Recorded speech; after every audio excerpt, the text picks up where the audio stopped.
Oke, assalamualaikum warahmatullahi wabarakatuh. Umi dan Abi Ahi dan Ukti, kembali lagi bersama kita di Ras Channel.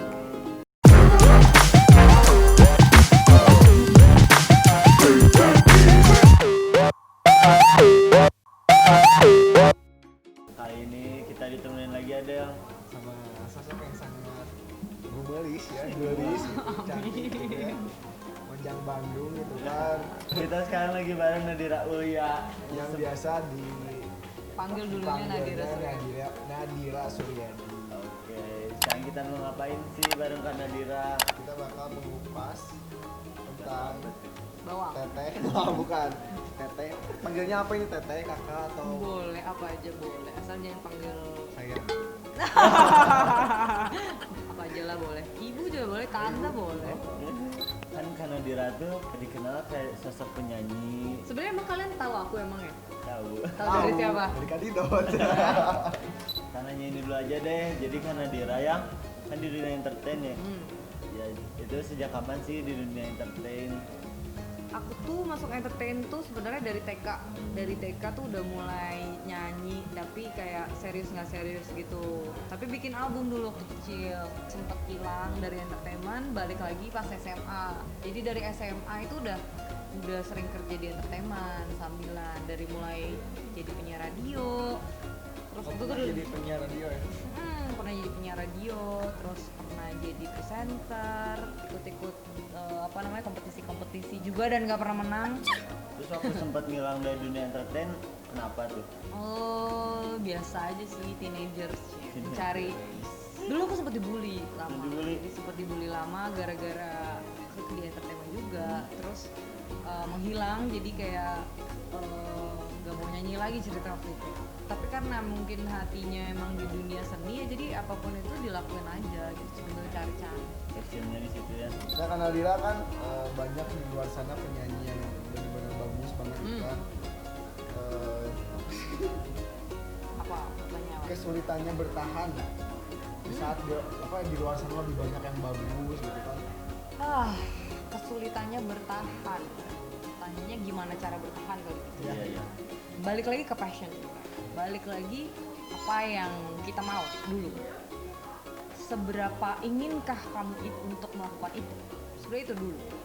Karena kalau ditanya orang yang bagus dan gak yang bagus itu banyak banget. Bayangin ya, bukan di kotak kita doang. Jadi jangan mindsetnya harus keluar dulu dari kotak kita sendiri gitu ya. Kadang kita tuh main kayaknya kita di kotak kita tuh udah wah semua Berasa orang paling tahu tahu ya, ya. berasa paling. Pertama yang harus ditanya adalah seberapa inginkah kamu ke situ dan seberapa passionkah kamu untuk ke situ. Seberapa yakinkah kamu sama diri kamu? Karena kalau udah dapat nih, pertama harus tahu dulu passionnya apa, harus benar-benar ngerti dulu berarti dirinya tuh siapa, mau apa, baru mengejar apa yang kita mau. Nah pada saat mengejar yang kita mau itu baru bisa bertahan ketika keinginan kamu tuh benar-benar kuat. Karena ketika kita ngelakuin pada saat kita mengejar tujuan itu luar biasa nggak mudah gitu. Kalau misalnya siapa tadi? Kok aku lupa. Wi sama Fadel harus tahu dulu diri sendiri itu, dan gimana caranya kita bersaing dengan orang banyak di saat kita sendiri bahkan nggak yakin sama apa yang kita mau. Masalah nanti kita ngerasa wah masih kurang ini, gue misalnya nih ya, misalnya saya pengen jadi model, misalnya gitu ya, tapi saya kurang tinggi. Oh berarti kalau kamu sih ingin itu menjadi model, kamu harus cari kira-kira yang pas buat kamu tuh model apa sih gitu. Karena banyak banget requirements, banyak banget model yang terkenal di luar sana yang nggak tinggi. Jadi tekadnya harus benar-benar bulat banget. Iya, Cuma kerja keras pokoknya ya. nekat, karena pasti akan jatuh bangun. Sesulit apa proses hidup dari awal? Proses. Kayak pengalaman pahitnya gitu. Banyak banget nih kalau misalnya banget. kalau misalnya dijelasin sekarang kayaknya bakal jadi series. Bahkan banyak banget teman-temanku yang tahu jalan ceritaku di entertainment tuh sampai bilang, "Dir, lo harus bikin buku nih," gitu. Karena aku tuh di entertainment gini ya, jadi gini, sebenarnya aku di entertainment itu bukan mencari popularitas, tapi aku mencari kesempatan supaya aku bisa melakukan hal yang aku sukai. Apa yang aku lakukan itu direcognize sama orang, dan aku bisa yang nggak munafik ya pengen punya penghasilannya dari situ. Kalau ditanya mulai kapan ya tadi aku sempat bilang dari kecil, mulai balik lagi tuh kan SMA bener-bener bertekad pindah ke entertainment full setelah lulus fakultas hukum waktu itu. Jadi aku tuh dibilang kesulitannya tuh emang bener-bener bukan dari nol lagi, dari minus kali, karena keluarga aku tuh gak ada satupun orang entertainment, gak ada yang percaya sama entertainment, gak ada yang mendukung sama sekali sebenarnya di entertainment. Yang ngelakuin entertainment cuma aku sama adik aku. Jadi aku bener-bener di entertainment itu tanpa siapapun, tanpa clue, tanpa apa ya, kesempatan cari sendiri gitu. Dan proses itu tuh bener-bener dari mulai ketemu orang yang salah, ditipu orang, dibohongin orang, dijahatin orang, sampai pindah ke Jakarta sendiri, perempuan, waktu itu lagi nggak ada manajer, sempat ketipu sama manajemen juga, sempat ketemu orang-orang yang jahat lah ya, kayak gitu lah. Dijahatin apa sih? Jadi gini, aku kan lahir besar di Bandung. Iya. Jadi orang Bandung, ketemu sama orang-orang yang kalau waktu aku di Bandung tuh kayaknya dulu semua berteman, ketemu orang tuh ya maksudnya separah-parahnya nggak ada yang kayak sinetron lah. Ketika aku pindah ke Jakarta, it's the real capital city, it's the real metropolitan city gitu ya, yang begitu banyak bermacam-macam orang, karakter tuh ketemu di sana gitu. Dan di entertainment itu ya seperti yang banyak orang tahu ya, arusnya itu ya either kamu mau ke arah yang mana nih, kamu mau ke arah yang gelap atau mau yang terang. Terus kalaupun kamu mau nggak mau harus ke arah yang gelap, gimana caranya kamu jadi terang di situ? Dia abu-abu. Bukannya malah jadi ke bawah gelap gitu. Ketika aku pindah ke Jakarta, ternyata memang ada yang orang yang udah entah gimana, mungkin cerita hidupnya sedemikian rupa sehingga dia tuh jadi orang yang bener-bener luar biasa nggak baik gitu. Sampai sekarang nih kan udah dari kecil, waktu kecil udah ada satu album ya. Jadi sampai sekarang ditotalin berapa sih kira-kira? Aku tuh belum punya album, jadi tahun 2016 aku sempat bikin manajemen sendiri ceritanya sama ada orang yang aku percaya. Terus kebetulan dapat investasi waktu itu dan aku juga investasi. Ternyata tidak work out dan nggak jadi si albumnya, cuman jadi single doang beberapa. Pada saat itu aku belum benar-benar jadi diri sendiri sih. Justru setelah 2018 aku keluar dari si manajemen itu, kita udah nggak bikin manajemen bareng lagi. Justru di situ aku menemukan benar-benar proses menemukan diri sendiri yang benar-benar aku sebagai seniman tuh siapa gitu. Jadi sekarang tuh dari 2018 akhir sampai sekarang tuh masih proses untuk kalau jadi bikin album untuk 2021. Nah Kak Nadira, selama pandemi itu kegiatannya selain kegiatan yang biasanya di luar, itu ngapain? Jadi pas awal pandemi itu kebetulan aku lagi kerja di kantor hukum. Terus karena beberapa alasan akhirnya aku memutuskan untuk nggak kerja full time lagi di situ. Ini masa yang sulit untuk kita semua ya. Tapi aku ngerasa ketika ada masa sulit seperti ini, hal yang ibaratnya susah lah gitu untuk kita melakukan sesuatu, kita harus cari kesempatan. Jadi buat aku ini kesempatan buat aku, apa yang bisa aku lakuin ya memperlatih diri, mempersiapkan diri untuk 2021 gitu. Jadi aku sekarang lagi siap-siap dari mulai bikin lagu, ngerjain dance lagi, bikin video sendiri, terus aku ngajar olahraga juga. Jadi banyak sih hal yang aku lakuin dan malah jadi lebih produktif, terutama hal-hal yang tidak bisa aku lakukan ketika lagi nggak ada pandemi. Tapi nyiapin jadi istri yang baik dong. Katanya bakal itu dia. Aku tuh, kamu kenapa udah kepikiran mau nikah? Aku juga. Nanya Aku doang. belum. Kan nikah muda lebih asik gitu. Nikah muda ya. Sekarang fokus aku makin kesini tuh fokus aku lebih keluarga ya, gimana caranya menjaga keluarga aku sih. Nggak menutup kemungkinan untuk ketemu orang, cuman sekarang nggak fokus ke situ. Jadi bagian keluarga dulu baru bagian keluarga yang lainnya. Betul. Jadi sekarang kita tadi udah ngobrol-ngobrol. Sekarang kita Main games. Yoi, kita seru-seruan. Jadi nanti di sini ada angkanya ya. Masih Dal, jelasin Dal. Jadi ntar ada angkanya, terus kayak misalkan 3 contoh kayak 3 hal memalukan paling memalukan Kak Nadira tuh apa? Kayak gitu. Ini pertanyaan gue doang nih, kalian juga ikut dong. Enggak. Awan spesial. Gak bisa lagi diterima Oke, tiga-tiga. oke, Satu-satu. udah. Om Pimpa, Yuga, Breng. Ya aku duluan. Oke. 4. Menanya apa nih? 4 mantan yang paling gak bisa dilupain. Oh iya, 4 nama mantannya bisa. 4 nama gebetan yang susah dilupain. Iya. Kok nggak sebut Gak apa-apa. namanya, ciri-cirinya aja. Oh gini, 4 karakter cewek yang bikin kamu kelepek-kelepek. Oke. 4 karakter yang bikin aku kelepak-kelepak. Pertama, jujur. Cantik ya, gak boleh munafik kan. Cantik.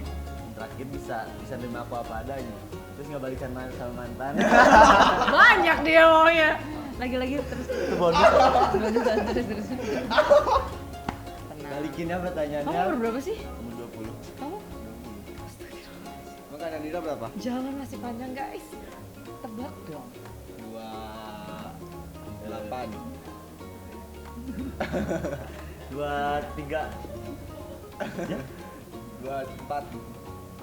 25. 26. 31. 30. Oh iya.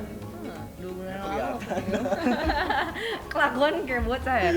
Definisi awet muda ini. Mau apa sweet Jepang sweet? Jangan bener. Kalau yang biasa tuh orang sweet sweet apa sih? Sunda. Di Sunda. Orang nggak Sunda juga kayak gitu. Tuh. Kertas gunting batu. Tuh. Sekarang aku terakhir. Yeay, dia bilang gede-gede. 5. Oke, 5. Tunggu. Aku punya rahasia apa ya? 5 alasan kamu susah ninggalin mantan. Susah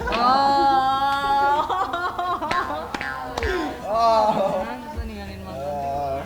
Yang pertama, dia tuh beda kayak cewek-cewek lainnya. Apa? Kayak Apa yang misalkan beda? suka ikut-ikutan gibah, tapi dia emang gak suka gitu aja. Oh, Contoh oke, oke. kecilnya. Yang kedua orangnya apa adanya.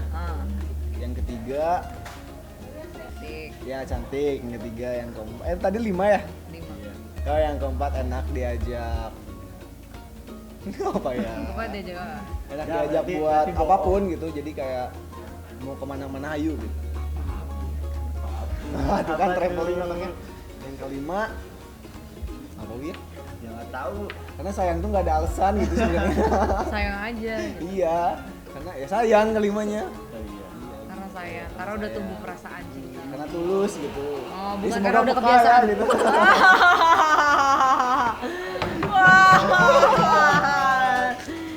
Oke, sekarang Habis ini balikan. Oke. Nah, mudah-mudahan cuma 2 aja nih. dua-duanya ya? Enggak dong, 1 doang. Iya, 3. dua-duanya. 3. 3. Ya, 3. 3 pengalaman sama cowok yang terburuk. Oh my god. Oh my god. Wah. Aku tuh seumur hidup baru ngeh kalau aku tuh nggak pernah jatuh cinta. Kecuali sama orang yang terakhir. Dan itu ketemu dia cuma 2 minggu. Jadi aku baru jatuh cinta di umur aku 29 tahun. Oh my god. Jadi ya, oke, berarti 3 ya. Iya. Pantesan tuh dari dulu tuh orang kalau misalnya nanya, kamu favorit siapa sih cowok favorit kamu gitu ya, misalnya apa artis gitu. Ya si ini, tapi enggak dia biasa aja gitu. Enggak belum karena belum tahu diri sendiri gitu. Pas udah tahu diri sendiri baru deh. Aku punya pengalaman buruk di mana aku bertahan sama cowok yang sebenarnya aku tahu nggak cocok, nggak sayang, maksudnya yang sayangnya tuh maksudnya nggak yang cinta gitu, tapi aku bertahan bertahun-tahun namanya. Itu pengalaman buruk menurut aku.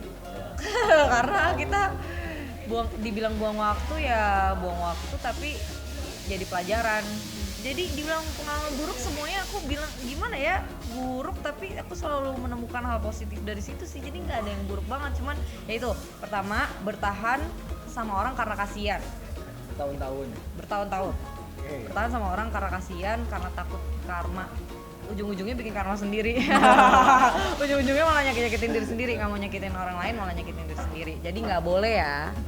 Kalau emang Kalau nggak emang cinta, udah cuman karena kasihan tuh jangan, lebih baik berteman aja, ngomong baik-baik. Kedua, ketemu sama cowok yang pura-pura baik padahal brengsek. Oh my god. Bui banget itu. Di situ aku belajar, oh ternyata nggak semua orang tuh di depan kayak baik-baik, ternyata di belakangnya jahat gitu. Toxic ya. Tapi semua cowok nggak sih yang kayak gitu? Enggak aku mah. Cuma kita berdua yang enggak ya. Tapi aku di situ belajar untuk lebih hati-hati ketemu orang. Untungnya I took the ini lighter, aku ambil koreknya sebelum kebakar. Jadi sebelum aku kenapa-napa, aku udah cabut duluan. Untungnya. Jadi setelah itu langsung untung aja aku nggak kenapa-napa. 3 itu pengalaman yang terakhir, terlalu cepat jatuh cinta. Yang 2 minggu itu. Iya, yang 2 minggu. Karena baru pertama kali ketemu orang yang aku pikir cocok, langsung jatuh cinta. Setelah kesini dipikir-pikir, kenapa nggak jadi, dulu sempat sedih gitu. Tapi pas sekarang dipikir, oh untung nggak jadi sama dia karena cuma jatuh cinta dari luarnya aja gitu. Ternyata emang nggak cocok, untung nggak jadi sama dia. Jadi jangan lihat dari luar dulu ya kalau mau nyari pasangannya. Aku tuh seumur hidup nggak pernah, kalau suka sama orang tuh dulu nggak pernah ngeliat dari luar doang, pasti langsung ke karakter. Jadi suka tuh, makanya aku bilang aku nggak pernah jatuh cinta karena nggak pernah yang dari awal ketemu langsung suka, langsung gimana. Nah orang ini tuh sependengaran aku karakternya seperti yang aku pikir, pas ketemu ternyata tipe aku gitu, jadi langsung suka banget. Ternyata beberapa bulan kemudian baru ketahuan, oh ternyata nggak seperti yang aku pikir gitu. Temenan aja dulu lah, udah kamu umur 20 udah kamu mendingan ya, kamu cari apa yang benar-benar kamu mau dalam hidup. Nanti semuanya itu akan ngikut, beneran deh. Ketika kamu mengejar apa yang kamu mau, orang tuh akan ngerasain vibes energinya. Jadi orang yang kamu mau tuh nanti akan suka sendiri sama kamu, beneran deh. Oke, terakhir 2. Oh, masing-masing Siapa ya? 2-2 gitu aja, Oh, ya, masing-masing 2-2. masing-masing. 2 hal yang bener-bener kamu pengen lakuin sekarang. Oke, Untuk dari hidup Fadel tuh dulu. apa? Wih lah. Yang pertama, cita-cita aku di entertain. Yang kedua, bener-bener ngebentuk diri aku jadi lebih baik banget gitu. Itu sih lebih ke intinya. Amin. Amin. Kayak semua orang begitu ya. Kalau aku yang pertama pokoknya bisa ngebagian orang tua. Terus yang kedua harapannya aku bisa jadi langit tapi bukan jadi bintang. Jadi kalau langit itu bisa nempelin bintang-bintang. Jadi kita bisa bahagia kalau orang lain bahagia. Kamu bikin buku puisi deh. Puitis banget ya, anak bagus. Kalau aku sama. Ya pokoknya 2 hal yang dikejar sekarang cuman keluarga dan karir aja. Iya. Fokus gimana caranya membahagiakan keluarga dan orang-orang yang menyayangi aku, teman-teman, orang-orang yang udah support dari bertahun-tahun lamanya, yang selalu ada even pada saat aku menghilang. Jadi cuman fokus itu aja, sama karir supaya bisa tercapai, passion itu bisa membahagiakan orang-orang yang sayang sama aku. Udah bosan belum? Ya, karena udah bosan kita tutup ya. Jadi segitu aja lah obrolan kita hari ini sama Kak Nadira. Thank you banget ya Kak. Iya, maaf ya kalau boring. Oh, karena dia juga punya YouTube ya? Oh iya, Oh. benar. YouTube channel aku banyak. Aku lagi benerin lagi, belum di post lagi. Mudah-mudahan pas video ini di post udah bener ya.